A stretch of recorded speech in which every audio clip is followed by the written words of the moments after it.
se viene una etapa que es bastante conflictiva, que podemos ver que la gente está viviendo de acuerdo a sus costumbres y muchas veces la iglesia también ha estado yendo tras esas líneas, pero es importante dar claridad y ver lo que dice la palabra de Dios, porque la palabra de Dios es la que nos debe ser nuestro manual, la que nos debe enseñar cómo debemos comportarnos, cómo debemos manejarnos en nuestra vida. Es así que hoy vamos a ver derribando las costumbres. Sí, también hay parte de eso, son las tradiciones. Y como les decía, este mes que viene es un mes bastante fiestero, ¿sí? Que tenemos compromisos en una parte y en otra parte, pero debemos ir viendo qué es lo que sucede a nivel personal, en lo más íntimo de las personas. Y es así que estuve viendo que la época de navideña sí se siente como un tiempo de alegría, amor y paz. Pero ¿realmente se siente eso? ¿O es que no tenemos esa alegría y esa paz? Bueno, estamos hablando no solamente de nosotros como iglesia, sino de todo el país. Este día viernes que pasó fue en algunos lugares, en algunos centros comerciales, un día de locura. ¿Por qué? Porque la gente se volvió loca y comenzó a comprar cosas, a buscar con desesperación para comprar regalos. Pero pensamos que estas cosas van a dar alegría, van a dar paz, pero se está comprobado que la gente es en estas épocas en las que mayor tiene soledad en su corazón. Hay soledad, hay tristeza en el corazón de las personas. De igual manera, hay ansiedad. Las personas tratan de buscar en una parte, en otra parte, el querer que mi casa sea la mejor arreglada, la que tenga las mejores luces, y hay ansiedad. Entonces vemos que cada vez es mayor el grado de tristeza en los corazones de las personas, y de igual manera el de depresión. ¿Por qué? Porque muchas veces recuerdan que tuvieron en la niñez tiempos difíciles, o de pronto recuerdan que no están con sus seres queridos o que ya se fueron, y eso no permite tener la alegría que realmente debería transmitir esta época. Pero ¿Dios es lo que quiso eso para las personas? Realmente no, porque las verdades de Jesús nos dicen que Él nació, Él vino a nosotros, y sabemos que el nacimiento es el acontecimiento milagroso que ocurrió en la ciudad de Belén. Un Dios amoroso con un plan de salvación entró en el mundo a través del nacimiento de su Hijo Jesús. Él vio que nosotros no podíamos obtener la alegría, el gozo de que cada vez éramos presos del pecado. Y es por eso que Él hizo ese plan, un plan que iba desde el inicio de la creación del ser humano. Y llegó el tiempo apropiado en el cual Él iba a venir. Y así, Emmanuel estaba con nosotros. Antes se había dado formas en las cuales eran representación de lo que Él había de venir a través del templo. Pero en ese instante vino el Señor Jesús. Y otra de las verdades del nacimiento es que los cristianos sabemos que fuimos creados con la necesidad de intimidad en nuestras relaciones, y Dios desea tener una relación con nosotros. Si ustedes miran, dice que Adán paseaba en el huerto del Edén con el Señor y disfrutaba de la presencia del Señor. ¿Y saben qué? No solamente Adán disfrutaba de eso, el Señor también disfrutaba. Cuando Moisés fue al monte a recibir las leyes, ustedes recordarán que él estuvo 40 días ahí en la presencia del Señor. Pero 40 días en los cuales Moisés disfrutó de la presencia, pero también Dios quería tener esa intimidad. Es por eso que Dios, al momento que vino a la tierra, lo que Él quiso es tener una relación con nosotros y abrió el velo desde arriba hacia abajo para que nosotros tengamos entrada al lugar santísimo. Una de las partes importantes que Dios quiere tener una relación con cada uno de nosotros. Y esa también es una de las verdades por la que Cristo vino. La otra, que el nacimiento de Jesús es una celebración de amor de Dios para nosotros. Por eso dice que de tal manera amó Dios al mundo que dio a su Hijo unigénito. Su amor vino reflejado en Jesús. Creo que esa es la mayor prueba de demostrar el amor que Dios nos tiene, en que Cristo vino para darnos a nosotros vida eterna y tener esa relación. Y la otra es que el nacimiento de Jesús, quien vivió una vida perfecta, murió por nuestros pecados y resucitó de la tumba. Eso garantiza que nos da esperanza de nuestra salvación, de las consecuencias eternas del pecado y de la muerte. Es decir, que nos vino a dar una vida eterna en la cual nos vamos a gozar en su presencia. Estas son verdades eternas, las cuales sabemos a partir del nacimiento del Señor Jesús. Obviamente nosotros sabemos que no precisamente nació la fecha que el mundo lo ha puesto. No es. Y como Ministerios Verbo, nosotros no celebramos la Navidad.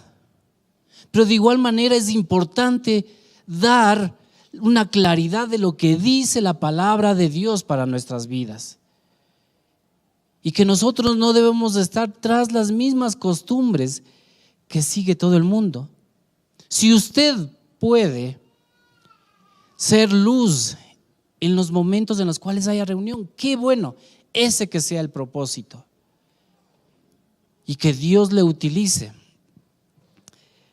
Ahora, vamos a ver con estos tres aspectos que veíamos nosotros de soledad, ansiedad y depresión, ¿qué es lo que Dios dice? Porque si en esas fechas es cuando mayor hay estas causas, ¿cómo no Dios va a ir en contra de esas causas, ¿no es cierto? Es por eso que de la soledad, en Deuteronomio 31:8 dice: y Jehová va delante de ti, Él estará contigo. A todo aquel que se sienta solo. Vean, y este es un mal de las personas, porque se sienten solas. Pueden estar reunidas alrededor de muchas personas, pero se sienten solas. Pero el Señor nos dice que Él estará con nosotros. No te dejarán, ni te desamparará. No temas ni te intimides. De igual manera, en el Salmo 27:10 dice: aunque mi padre y mi madre me abandonen, el Señor me recibirá en sus brazos. Se piensa, ¿no es cierto?, humanamente, que el padre y la madre es quien nunca nos podría abandonar. Pero hay personas en las cuales les han abandonado. Pero aquí dice que aunque ellos, que tendrían el mayor compromiso con nosotros, te abandonen, el Señor no te abandonará. Esa es una certeza de que nosotros no estamos solos. Y es por eso, ¿saben qué? Que la mayor delicia es cuando nosotros podemos estar en un cuarto, cerrada la puerta, y disfrutar de la presencia del Señor. No hay mayor disfrute. ¿Saben qué? Disfruto de la soledad. porque ahí estoy con mi amado Señor. Y eso es lo más hermoso. ¿Cuántos dicen amén? Si le va a dar para el Señor, dele más fuerte.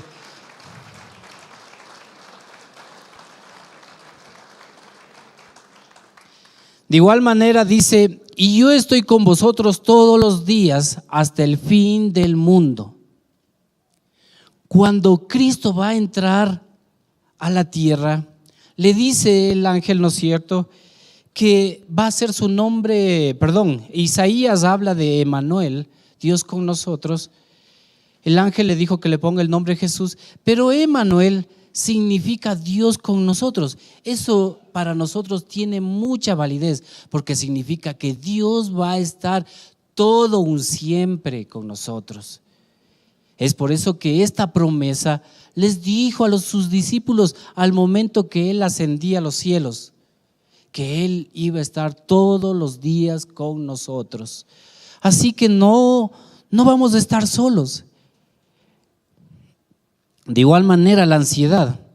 En la ansiedad podemos ver en Filipenses 4:6, por nada estéis angustiados, si no sean conocidas vuestras peticiones delante de Dios, en toda oración y ruego, con acción de gracias, y la paz de Dios, que sobrepasa todo entendimiento, guardará vuestros corazones y vuestros pensamientos en Cristo Jesús. Esa es una promesa en la cual nos da una seguridad para no estar angustiados, sino que estemos tranquilos, disfrutando. Por eso el Señor nos da una paz que sobrepasa todo entendimiento. De igual manera, en Mateo 6 nos dice, por tanto os digo, no os angustiéis por vuestra vida, qué habéis de comer o qué habéis de beber, ni por vuestro cuerpo que habéis de vestir. ¿No es la vida más que el alimento y el cuerpo más que el vestido? Eso dice en el versículo 25. Y luego en el 33 dice, buscad primeramente el reino de Dios y su justicia, y todas estas cosas serán añadidas. Buscad el reino de Dios y su justicia. ¿Eso qué quiere decir? Y saben que muchas veces he visto cristianos que están angustiados y ofuscados, pero aquí está el secreto en el que Él nos dice que busquemos el reino de Dios y su justicia. No se trata simplemente, ojo, que no dice buscad solamente al Señor, sino buscad su reino. Ahora, ¿cuál es la diferencia en eso? La diferencia es que Él quiere que nosotros estemos involucrados en todo lo que es su reino. Es decir, que nosotros seamos los primeros en estar llevando la palabra, que seamos testimonio, que seamos testigos de Él, que obremos, que trabajemos para Él. ¿Acaso no somos siervos del Señor? Amén. Entonces, busquemos el reino de Dios y su justicia. Y tal vez no hemos podido disfrutar de esto porque tal vez no nos involucramos y solamente venimos el domingo para recibir una palabra y sentirnos bien. Dios quiere que busquemos el reino de Dios y su justicia, y todas estas cosas os serán añadidas. Así que ansiedad no vamos a tenerla. De igual manera, la depresión. Jehová es mi pastor, nada me faltará. En lugares de delicados pastos me hará descansar. Junto a aguas de reposo me pastoreará. Confortará mi alma. Me guiará por sendas de justicia por amor de su nombre. Creo que no hay mayor forma de demostrar que el descanso está en Él. Por eso habla de que cuando estamos en el Señor estamos en el reposo. Entramos a su presencia en el reposo del Señor. Lea en Hebreos, dice que el pueblo israelita iba a traer el reposo, pero no obtuvo. ¿Por qué? Porque el reposo nos da el Señor Jesucristo. Amén. También nos dice en el Salmo 30:11: has cambiado mi lamento en baile. Por eso es que nos gozamos en su presencia. Aquí es donde nosotros podemos adorarle y exaltarle con todo nuestro ser. Por eso cuando usted le alabe, no solamente aplauda, sino exáltele con todo, con sus pies, con sus manos, con todo su ser. Cante, grite, alábele a Él, exáltele, porque Él es bueno. Y esa tristeza Él nos ha dado y nos ha dado gozo ahora. De igual manera, me mostrarás la senda de la vida. En tu presencia hay plenitud de gozo, delicias a tu diestra para siempre. Esto está en los Salmos 16:11. Ahora, sí es importante saber por qué, en qué momento cambió esto. Porque si vamos a celebrar el cumpleaños del hombre más importante de toda la historia, ¿por qué en un momento se cambió todo esto y las personas están obteniendo depresión, ansiedad, soledad? Y eso debemos saber cuál fue la razón. Y obviamente el ser humano ha sido quien ha ido cambiando esto a través de la historia. Si vemos el inicio de la historia, de la iglesia, ¿qué es lo que sucedió?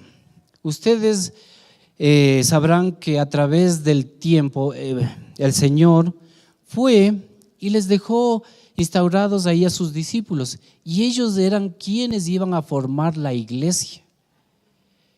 En la iglesia los primeros años comenzaron a crecer, hubo un crecimiento muy, muy fuerte, si podríamos decirle de alguna manera. Pero al poco tiempo, ¿qué es lo que sucedió? Hubo la persecución, porque el enemigo no quiere que la iglesia siga creciendo. Hubo la persecución y tuvieron que comenzar a salir de Jerusalén los discípulos. Y luego de eso, de esa persecución, sabemos que todo el imperio romano, ya no solamente los religiosos de Judea o de Jerusalén les perseguían a la iglesia, sino todo el imperio romano. Hubo emperadores que trataron de destruir, de aniquilar totalmente a la iglesia. Y hasta que llegó en el año 300 y un poco más, 313, en el cual Constantino fue y llegó a ser emperador del imperio romano. Él, por tener una visión y un sueño, él toma y acoge la religión cristiana. Pero al hacer esto, lo hace de una manera equivocada, porque no había una transformación y el de haber recibido al Señor, sino al hecho simplemente de casar todas las cosas paganas con la iglesia. Es por eso que los templos paganos los pasó a ser templos cristianos, los sacerdotes que eran paganos los pasó a ser sacerdotes de la iglesia. Y comenzó a haber un cambio total. Fue el momento, y esto ustedes pueden saber e investigar a través de la historia, léanlo, que Constantino unió lo santo con lo pagano. Fue tanto así que la religión cristiana llegó a estar en todo el imperio romano. Tanto es así que en un momento en el cual se separa el imperio romano, la autoridad máxima llegó a ser el Papa. Al haber ya no un emperador, el Papa era quien tomaba decisiones. A partir de ahí, ¿qué es lo que hace la iglesia? Prohíbe la lectura de la palabra de Dios. Y ahí vienen los años de oscurantismo, en las cuales era prohibido leer la palabra de Dios. Y por ende, ¿qué era lo que iba a suceder? Que la gente ya no iba a tener conocimiento. Por eso dice la palabra que por falta de conocimiento mi pueblo perece. Y comenzaron a introducirse doctrinas de hombres. Y sabían que en esta época también fue en la que se dio o nació también el Islam como religión. En la época en la iglesia estaba oculta. Por eso la iglesia tomó ciertas doctrinas de hombres y llegó a poner al mismo nivel la palabra de un hombre que la palabra de Dios. Y ahí es cuando todo comienza a tergiversarse. Hasta que sabemos luego de eso que vino la Reforma. En la Reforma Martín Lutero comienza a ver el hecho de la importancia de leer la palabra de Dios y nuevamente retomar. Y en esa época, como sabemos, viene la colonia. Europa comienza a descubrir, ¿no es cierto?, América, y tratan de repartirse América. Pero adivinen qué evangelismo viene a nosotros, ¿el de la Reforma o el que ya estaba en la tradición? El de la tradición. Por eso es que tuvimos un pueblo sumido en la pobreza. Por eso tuvimos un evangelio que nos trata y nos da depresión, porque no vino el evangelio verdadero. Pero como en su gracia y en su amor el Señor tiene para nosotros, hoy estamos en la restauración de todas las cosas. Sí es importante de igual saber que hay dos formas en las cuales Satanás trata de destruir a su iglesia. Y como hemos visto, la una es a través de la persecución. Al inicio a la iglesia le perseguía. Y hay lugares donde todavía hay persecución. Pero de igual manera hay la otra forma en la cual ataca, es a través de la infiltración, para que adentro se comience a desviar y no se busque la verdad. Sabiendo de esto, ¿qué es una tradición? Porque está tan arraigada a nosotros, ¿no es cierto? Y la tradición es la transmisión de ritos y costumbres, enseñanzas, etcétera, que se mantienen de una generación a otra. E igual es algo que de una generación se transmite a la siguiente. Pero leyendo sobre la tradición, en Marcos 7, del 7 al 9 dice: pues en vano me honran, enseñando doctrinas y mandamientos de hombres, porque dejando el mandamiento de Dios, os aferráis a la tradición de los hombres, los lavamientos de los jarros y de los vasos de beber, y hacéis otras muchas cosas semejantes. Les decía también: bien invalidáis el mandamiento de Dios para guardar vuestra tradición. Si podemos ver aquí, el Señor Jesucristo, si conocemos un poco de la historia, estaba con sus discípulos, y sus discípulos fueron y comieron con las manos no limpias o no puras. Y en eso los fariseos le van y le recriminan: Señor, tus discípulos no se lavan las manos para comer. ¿Por qué invalidáis la tradición de los ancianos? Y el Señor les dice esto, justamente mostrando que las personas, ¿qué es lo que hacen? A la tradición le agregan a las escrituras, ¿sí?, como suplementos útiles. ¿Eso qué significa? Que a la tradición le injertan ahí en las escrituras y le dan una misma validez. Y es lo que ha pasado en nuestro pueblo. A la tradición se le ha dado el mismo espacio que las escrituras. Como les decía, darles este mismo valor. Eso es lo que hace la tradición, ponerle al mismo nivel de la palabra de Dios. Y por ende honrar más la tradición o costumbres que a la escritura. Vemos que más lo que querían los fariseos era ir tras la tradición, porque la tradición decía que deberían haberse lavado las manos muchas veces, que debían haberse lavado desde los codos hasta las manos, con cada mano haciendo puño para fregar al otro. Pero el Señor les recriminó. Les dijo: ¿por qué tomáis las tradiciones y le ponen al mismo nivel de la palabra de Dios? Y eso es lo que hacen las personas. Si vemos las tradiciones que está tomando el pueblo hoy, le ponen con la misma validez. Y se da, ¿no es cierto?, esto de la novena, de cosas semejantes, dándole la misma validez que a la palabra de Dios.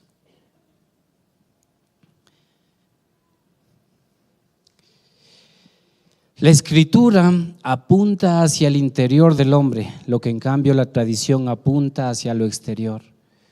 La tradición va a mostrarnos siempre lo que el hombre puede hacer, pero en cambio la escritura va hacia lo interior, a lo que nosotros somos, a lo que necesitamos.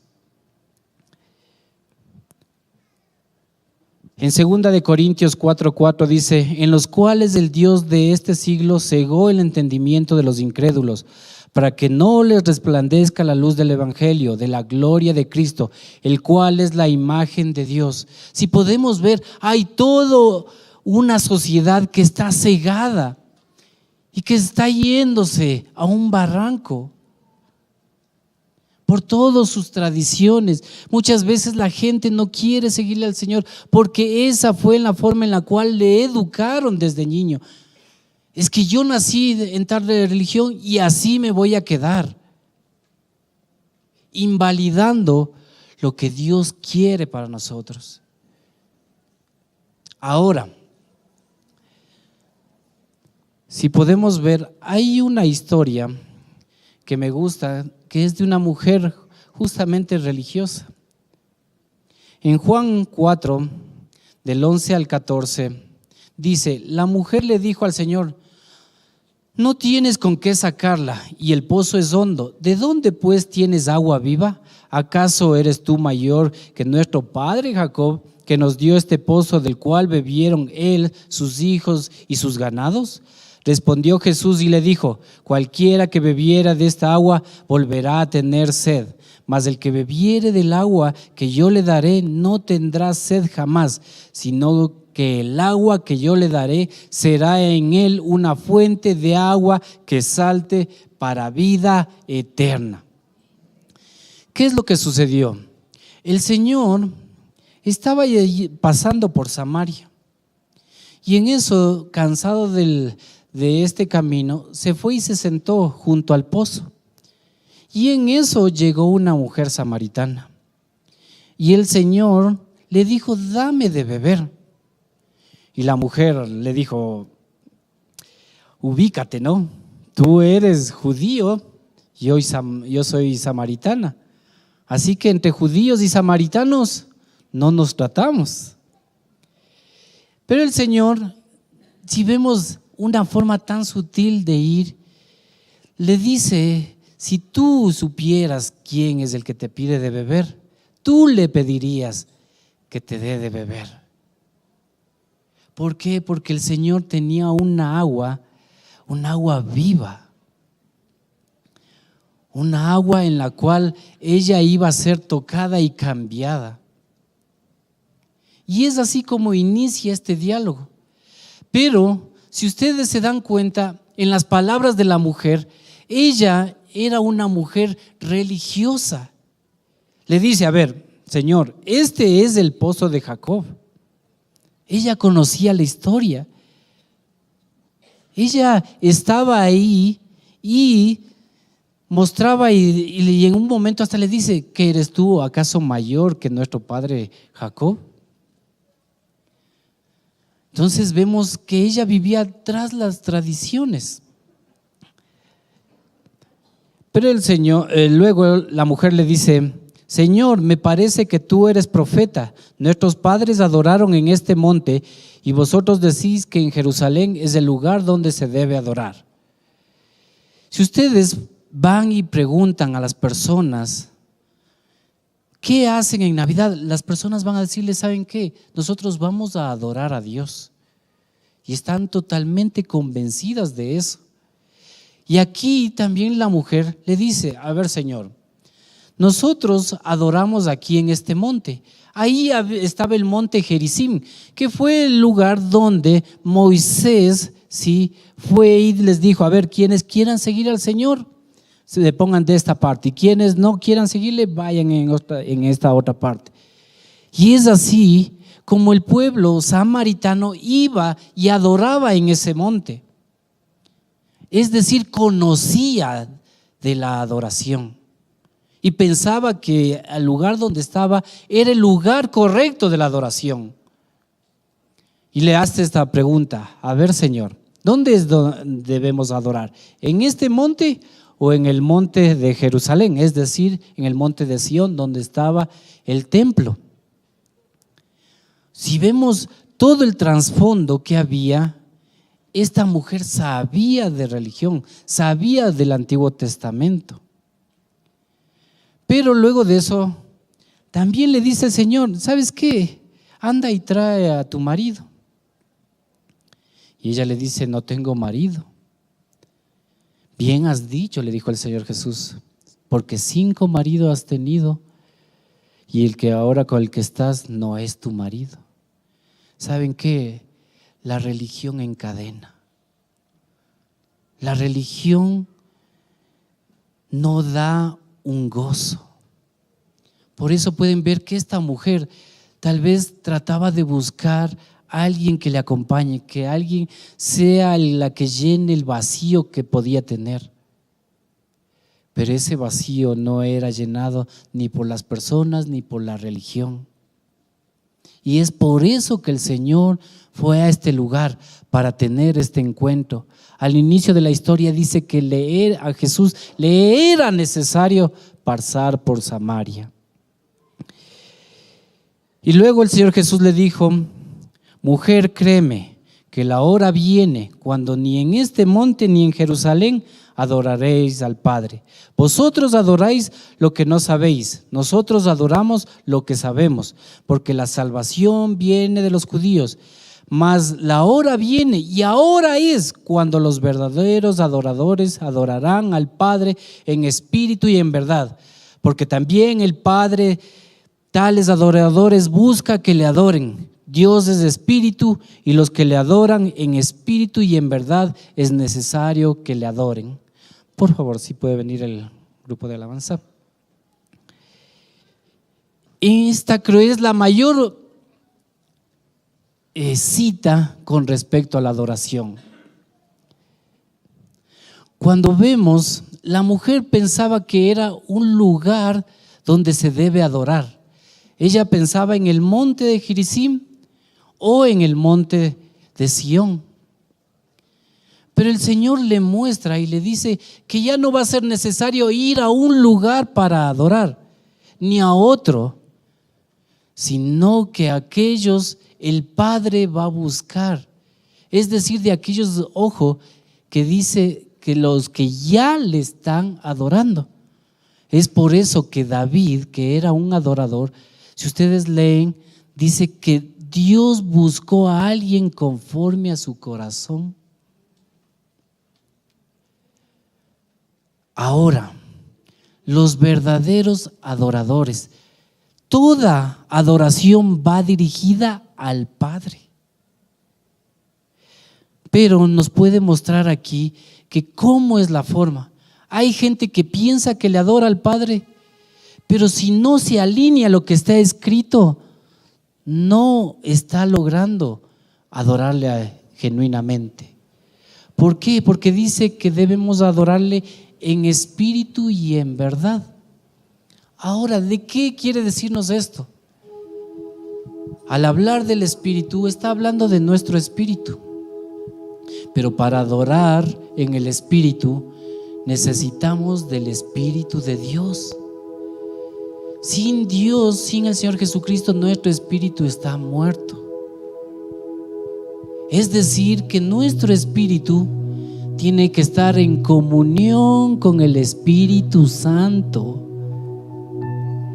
La verdadera adoración solamente va a través del Espíritu Santo. No hay forma. Quienes no tienen el Espíritu no le están adorando.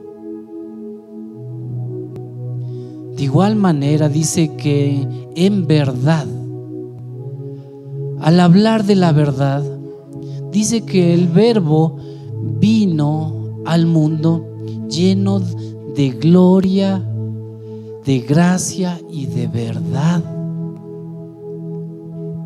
De igual manera el Señor Jesucristo dijo: si tu palabra es verdad.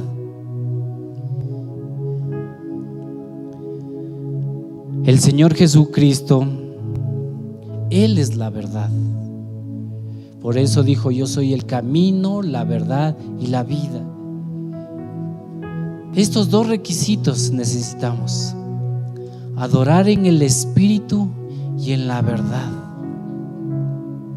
No hay forma de llegar al Padre sino por medio de Jesucristo. Él es el camino.